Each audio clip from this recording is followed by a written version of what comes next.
Hello, my name is Elise and welcome to Mystic Space Podcast.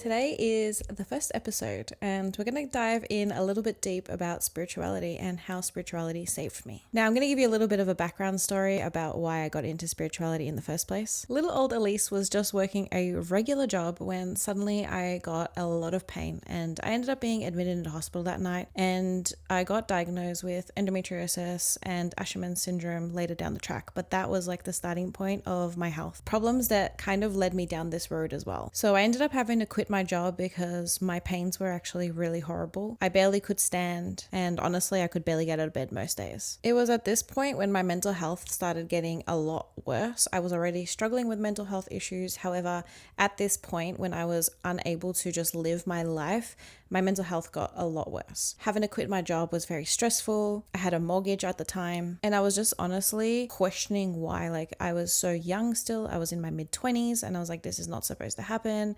Is this going to be my life for the rest of my life? Because when I would go and seek professional help from all these doctors and specialists and everything like that, I just ended up with more diagnoses such as fibromyalgia, which I can never say that word, by the way, and chronic pain syndrome. They basically said, we don't really know what else is wrong with you, so I kept trying to fight this thing and not understanding why this was happening to me. I kept getting more and more depressed because it stopped me from doing so many things. If you suffer with chronic health in some sort of way, then you'll know it's really hard. Like, you can't even make plans. You can't even think about the future. Like, you can't make plans 3 months in advance if you don't even know how you're going to feel tomorrow. So it gets very lonely. Most people around you won't understand. Some days you might be fine, and then some days you might not be. It's honestly a really tough battle going through a very serious chronic health issue. And it made me fucking depressed, which now I understand. Like, of course it would. It would make anybody depressed because you don't realize how much life matters when it gets taken away from you. Like, when you don't have your healthy body to just be able to get up in the morning and go for a walk, or just literally live your life, like just make plans to go to the beach tomorrow, just simple things, or even working. Like, if you couldn't even work, then you just feel like completely useless. Like, what is the point of this life? How am I ever going to get better, and what am I going to do for the rest of my life if this is it? With that, my anxiety got a lot worse, obviously, because I didn't know how I was going to feel. My anxiety was actually through the roof at that time, and I was getting to a point where I could not leave my house. My anxiety was so bad about multiple things, not just about my health. I was honestly completely overtaken by my mental and physical health, and I felt completely defeated. I also want to remind you that this happened in the same year just before COVID happened. So this was all happening in 2019. I ended up quitting my job just at the start of 2020. And then, as we all know, COVID hit, and that made everything a lot worse because I was isolated. My mental health was through the roof. I couldn't do anything. Even if I felt like I could, I was locked into my own home. But as much as that was a complete struggle, that led me to TikTok, and TikTok led me to spirituality. Now, at first, it was very surface level stuff. You know, it was just like about crystals and like, oh, I'm going to try to meditate and things like that. And you know what? I did end up buying a Moldavite crystal at that time, which is crazy because my life completely changed after that moment. And I'm not just saying it was the Moldavite, I'm saying it was a lot of things, but it was just funny coincidence that ended up happening at the same time I got my Moldavite. I did start doing yoga for my mental health and for my physical health. So I started getting into certain ways and different ways that I could try to better myself, but it was still very surface level because I wasn't really truly understanding the depths of everything that I was going through at that time. I think with health or with anything in life, it kind of gets to a point where you're kind of like, enough is enough. And I think that's where I got to at one point in my life. And I just turned around and I was like, you know what, let me go see a naturopath and see what my other options are. And I can't credit going through an entire spiritual awakening without mentioning my beautiful friend Candice. Now, losing her was honestly the hardest thing I've ever had to go through. At that time, I was extremely depressed. I was extremely reserved to myself. I barely wanted to talk to anybody. I was actually extremely suicidal and was in the time attempting. She was also going through her own struggles, and she was really struggling with COVID and not being able to see anybody because she was a very social person. So that time was extremely hard for her. She actually also suffered with some chronic health issues that ruined her life. It honestly just made her life. And like I said before, this is with any sort of chronic pain or anything that's extremely serious, that it just rules your life. And until you've kind of been in that position, I don't think you'll ever truly understand what it feels like to just wake up every single day, either in pain, wondering whether you're going to be in pain that day, struggling whether you think you can go to work, whether you got to push through, when you want to make plans with friends and if that's going to end up falling through, like having friends around you that can actually understand you, because a lot of people don't. If you have to cancel on people last minute, they don't really truly understand. Or if they want to make plans in the future and you can't, they don't always understand that you can't make a plan a week from now because you can't guarantee how you're going to feel. So taking it back to the day I lost Candace, I actually had a very in-depth, serious meditation that morning before I knew.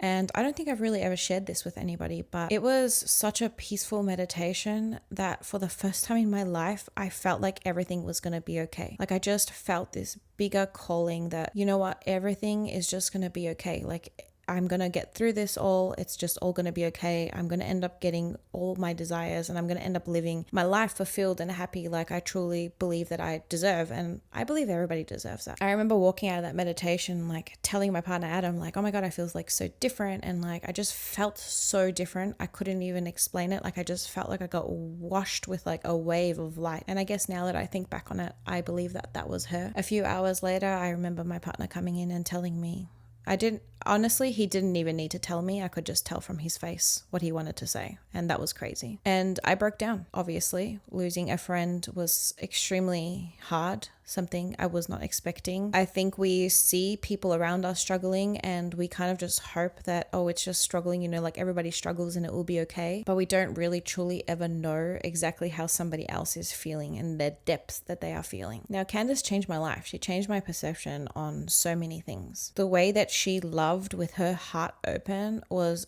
extremely and truly so inspiring. And when I lost her, I made it a very adamant point in my life that I wanted to honor her by trying to embody that energy as much as I could. Now, if you're grieving or if you've ever grieved, then you understand that it changes your life completely. It completely puts you in an upside down world. And I started to question absolutely everything. I started to question like the point of existence, like what is life, what is death, what happens after we die. And I started going through all these rabbit holes of trying to understand like what is life, what is consciousness, what makes someone alive, like what happens when we die, and what is truly the point of this existence. Like what is the point of going through this life, especially if we have to go through all this pain and all this sorrow continuously. Like having to lose a friend, that was just like, that's not fair. And we're still so young. Like this shouldn't happen. She shouldn't have struggled. She shouldn't have needed to go through all of these things. And it sucked. And I just kept thinking, why? Like, why does life suck so much? And this is when I truly believe that most spiritual awakenings, they don't happen when people are happy and when things are all going good.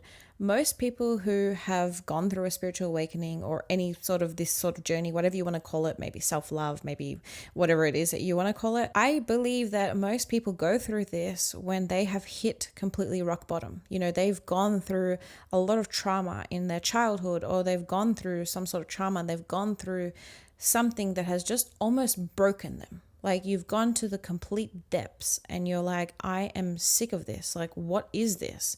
And then you just break and you kind of break open. And I think at that point, even though it doesn't seem like it at that time, that point is so transformative and will completely change your life, because there's something in you at that moment that just shifts. There's something in you where you start to seek for more, and you're not just living this life as an everyday person. You're not just existing anymore.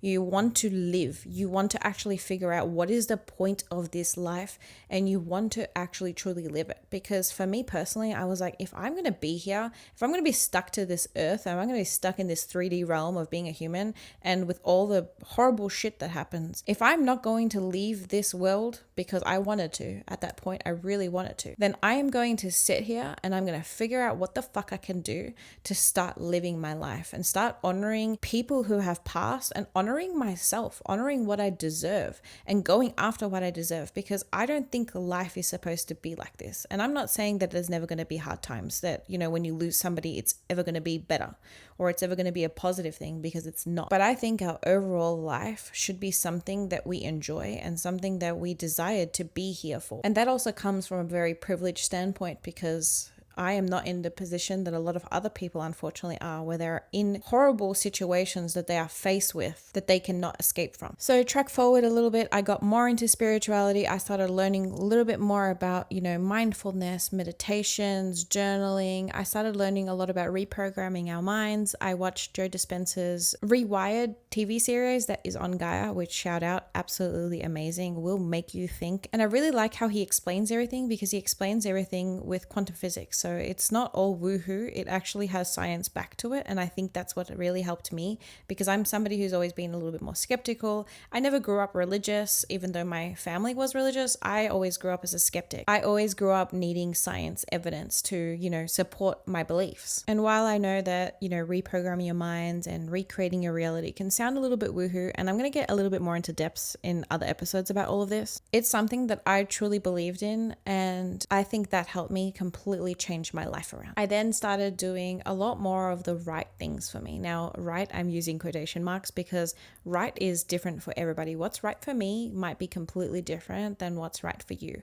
But I think it's important to find what truly lights you up, what truly makes you happy, and to start doing those things, because again, they're very different for everybody. But I think it's important to have that devotion to yourself, because if you're in a place where you feel stuck or where you're not happy with your life, then there is something you have to do about it. And we can't change the world around us from like a click of our finger, but we can change our inner world. We can change the things that we choose to do with our life. You can come home from work and you can sit down on the couch and watch TV until you go to bed, or you can do something for yourself, you know, go for a walk, do something creative, you know, start doing something to build your business or something like that, that, you know, aligns with your goals of, say, you wanting to be financially free or whatever it is. I think we just need to find whatever it is that we want in life and then start doing the things that are in alignment to that. So for me, it was spending a lot more time in nature, going for walks and just being as present as possible. I absolutely love going to the beach and just plopping my ass down all day and doing absolutely nothing, going for a dip in the ocean. I just feel so cleansed every single time I go in that ocean or any body of water, honestly, like swimming holes or anything like that, and I just feel so cleansed. I honestly just have the intention that I let Mother Nature just cleanse me. I also started meditating, which meditation looks very different for everybody, but I truly believe that meditation in any form is going to up level the fuck out of you and your mind. Meditation doesn't necessarily need to be, you know, you sitting down in lotus position for 1 hour straight. It can be a lot of different forms, and I will get into meditation in a further episode. But honestly, I think the whole point of meditation is just learning to be present. And learning to be present is something that is so powerful, because you kind of get away from your mind. You stop thinking about the past and reminiscing about that, and you stop thinking about the future and having anxiety about that. You're just present in the present moment. And I think that is honestly the sweet spot. Like Joe Dispenza says, it is honestly the magical fucking time where anything is possible. I also started creating a lot. So if you guys don't know, I'm actually an artist, and I only started creating art when I went through depression. It was something I did for myself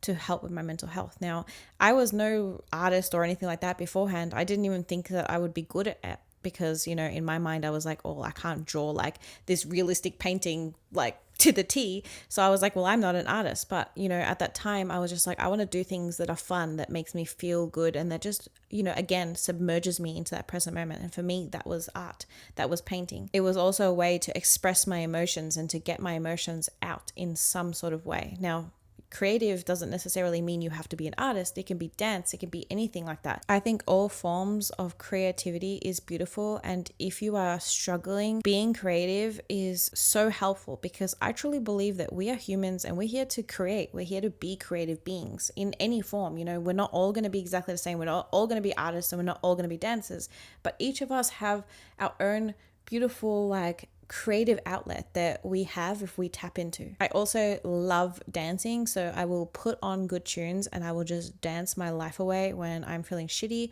and when I'm feeling good, because it's so important to like keep yourself feeling good when you're feeling good. Like if you wake up in the morning and you're feeling good, then put on your tunes, amplify that feeling, really soak into that feeling and feel how it feels so that you can learn to carry that through with you throughout your life. And whenever there are times that, you need that little pick me up, you know how to get yourself there. I also started taking care of my health. So like I said, I went to go see a naturopath, and honestly, that was really hard at the start because I had to cut out a lot of things. She gave me heaps of supplements, and it was kind of really overwhelming when you've been conditioned this certain way through Western medicine, through society.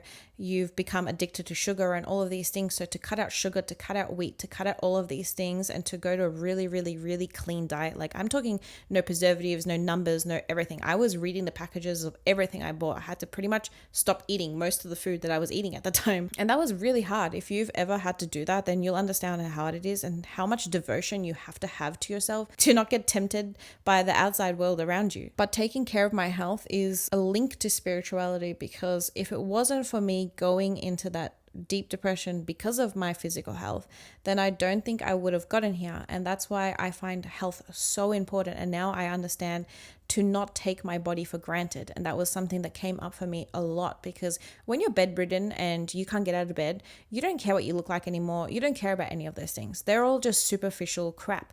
What's important for you is your health, but you don't really truly understand how important it is until it gets taken away from you. And I truly believe that our physical health really links to our mental health. If you're eating junk all day, crap, and you're just eating shit that isn't good for your body, you're most likely not going to feel good. If you're not giving your body the correct nutrients, if you're not giving yourself enough water, example, then your body is not going to thrive. And I truly believe that mind-body-spirit connection is so important.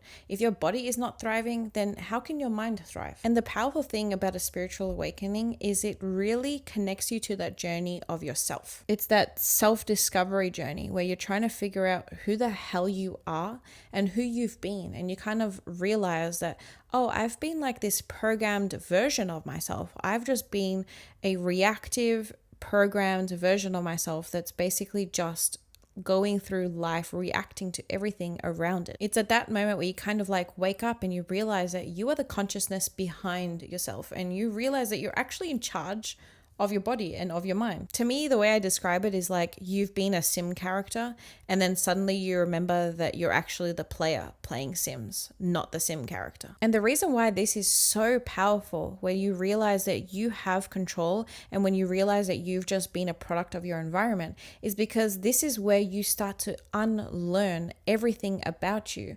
And you kind of create like this blank space where you realize that you can be anyone you want to be, and that you haven't actually let yourself be your true version of yourself because you've been so conditioned by everybody else around you. And also your trauma, every single little trauma that you've collected from a child, and just your parents' influence and everyone else around you and their influence on you, you realize that you have become a product of that. So when you start to go through this journey is when you start, people talk about like shadow work and things like that, is because you're working through that trauma that you realize is not actually a part of who you are. As an example, you might have grown up with, a very traumatic household and a very toxic household, and that might have caused you to become very reactive, very snappy, very angry or something like that. And you need to understand that that is not because of who you are at your pure soul being, like your core to your soul, if that makes any sense, is not who you are. That's all trauma that happened to you because of, your environment and things like that. And you need to understand that your brain is kind of like a machine, and it just became programmed a certain way.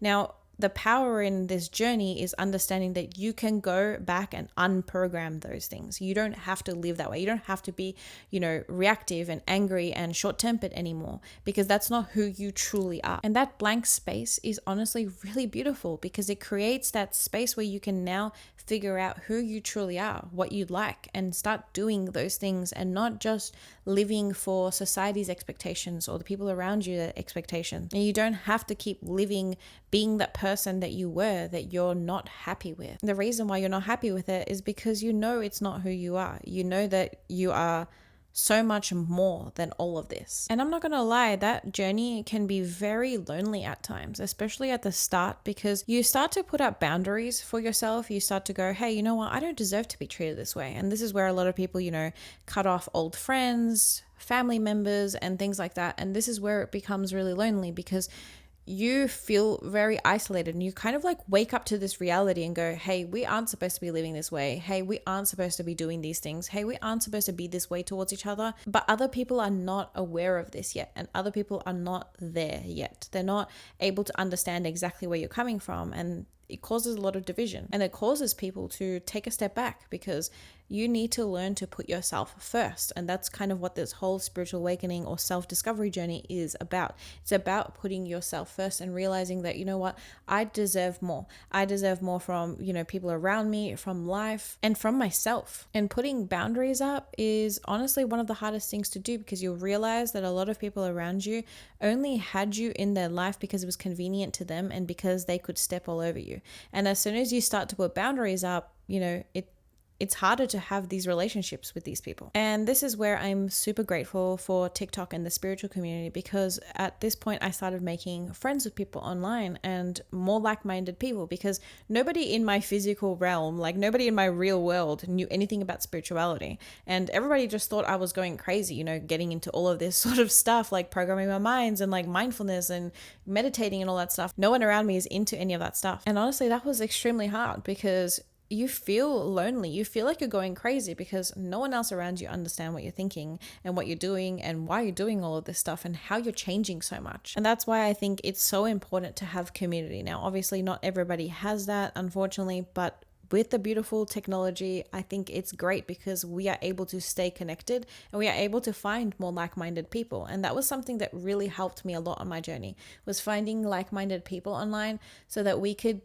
just have something to talk about. Because for me at that point, small talk was out of the question. I couldn't handle having small talk anymore. All I wanted to talk about was, oh my God, like, have you realized like how powerful we are? Have you realized like that we can really change our reality? Have you really realized like all of these other things, have you realized that spirits can communicate to us and all of these other things, like supernatural and all of these things that I was not open to before and suddenly flooded towards me. I started feeling like I could connect to spirit, and it was crazy because I never experienced any of this before and I never even thought it was possible. So community is something that I honestly believe is so important when you're going through a spiritual awakening or a self-love journey or a discovery or anything like that.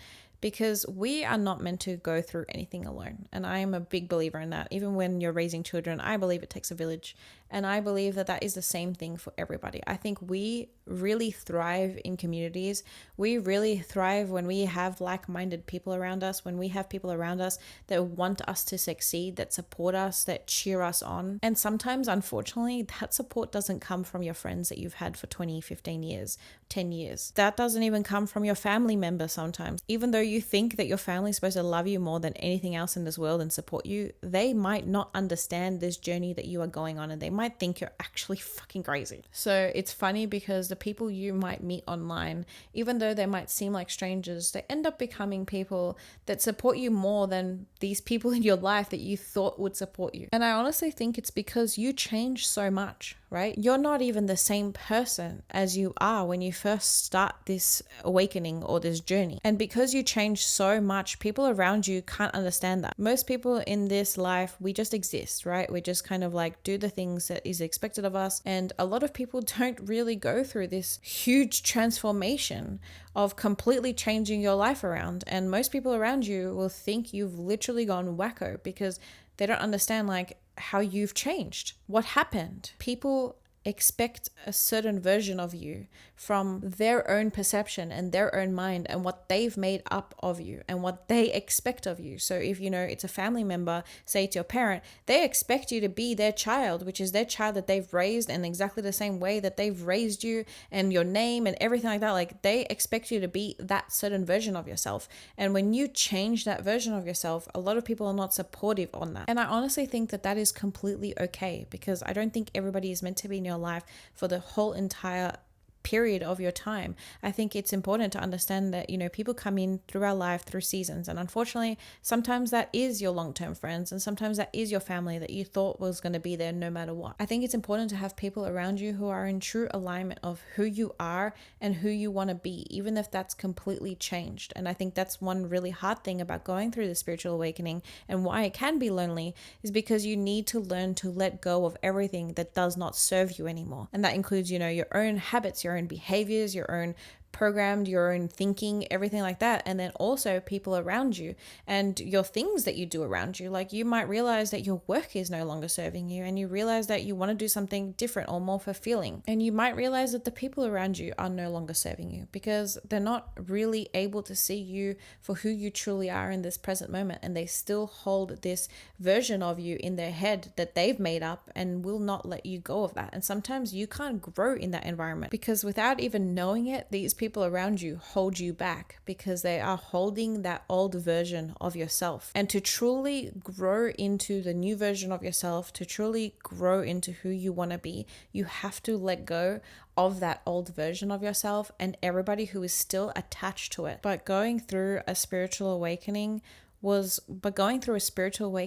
the most powerful and amazing thing that I personally have ever done. And I think from talking to so many people who have gone through it, they also experience the same thing, because it changes your life completely. It almost feels like I said before, you feel like you just woke up from a game and you realize, like, holy shit, this is so different than what I thought it was. I am different than what I thought I am. My whole life around me is different than what I thought it was. And you realize that you also have control, which is another thing that I think is so powerful in spirituality. And again, I'm going to go into this in depth in my future episodes, but realizing that you actually have control of how you feel and what you want to do in life is so powerful, because before that, I think we live a lot in victim mentality, oh, well, this is just what it is. This is just the world around me. This is just the cards that got given to me. But I think it is so powerful when we take our own power back into our own hands. Even just simple things as expressing yourself as you want without worrying about what other people think of you, because that creates true alignment within yourself. And when you do that, you feel very empowered. You're not letting others or external experiences dictate who you are anymore. You're taking control of that now. I think for me personally, spirituality gave me a reason for all of this, a purpose to life. And that was what I was seeking the most when I first started this journey, when I had lost my friend and when I was bedridden and I was wondering, what the hell is the point of all of this? Spirituality gave me that point. It gave me the reason why I'm here and why life is here and what is the point of all this. And I think that's why I am so passionate about spirituality now, because it changed my life. It changed who I am as a person. It changed my perception on everything external to me. And it just honestly completely transformed who I am. I am no longer anywhere near in as much pain as I was. I feel like I've healed a lot of my issues that I've had mentally and physically. And that was so powerful for me to get to a point where I barely ever experience anxiety, coming from somebody who could barely leave their house, somebody who used to have all of these horrible intrusive thoughts and depression and wanting to not be here anymore, and to now having this love for life and understanding of all of its beauty and my purpose here. It feels like a crazy transformation. When I think of my past version of myself, I almost don't believe how much I've completely changed. Spirituality gave me a purpose. It gave me a reason to keep going, and I will forever be thankful. Anyway, thank you for listening into the very first episode of Mystic Space. I will see you in my next episode. Blessings. Mwah.